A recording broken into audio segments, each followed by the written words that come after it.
Hello friends, welcome to Creative Medicine. In this lecture, we will learn about. Hello friends, let us now learn some important points about osteoid osteoma. So, where do you see this osteoid osteoma? This osteoid osteoma is actually a benign lesion. This is a benign lesion of the bone. It is mainly seen in the proximal femur. So if this is the femur, here it is mainly seen in the proximal femur followed by tibia. Actually, this osteoid osteoma can occur in any site. It can occur in any part of the any bone, but except the skull. There is no osteoid osteoma does not occur in skull, but most commonly it occurs in the femur. If you were asked what is most common, it is femur followed by tibia. So, one typical history is in osteoid osteoma, the patient presents with pain, especially at night. But this pain is actually relieved by giving NSAIDs. Then, in this patient, this osteoid osteoma is a diaphyseal tumor where you will see a central nidus surrounded by the dense sclerosis.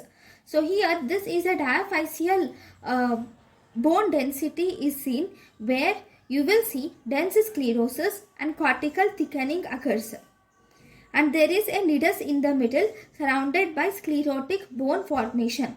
Okay, this can be seen on X-ray. You can do CT scan also. In the CT scan, if the nidus is less than 1.5 centimeters also, we can see it in the CT scan.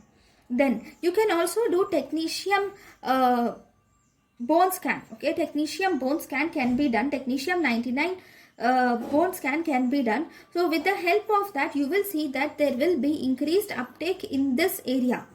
Then you can also do so for this osteoid osteoma, you can do a double. There is something called as double density sign. In the double density sign, there is a hotter spot or hot area sign will be seen, and you also see there is hotter spot and there is a central focus which is lower density. See, centrally here there will be lower density. Central nidus will have lower density surrounded by higher density. Dense sclerosis is seen on the bone scan. Then if you were asked about the treatment, you can give NSAIDs can be given, but the best treatment is you should do surgery where you will just remove this entire lesion. It is removed by en bloc excision. You will do en bloc resection and you will remove this lesion. This is about the osteoid osteoma. Thank you. Thank you and thank you for watching.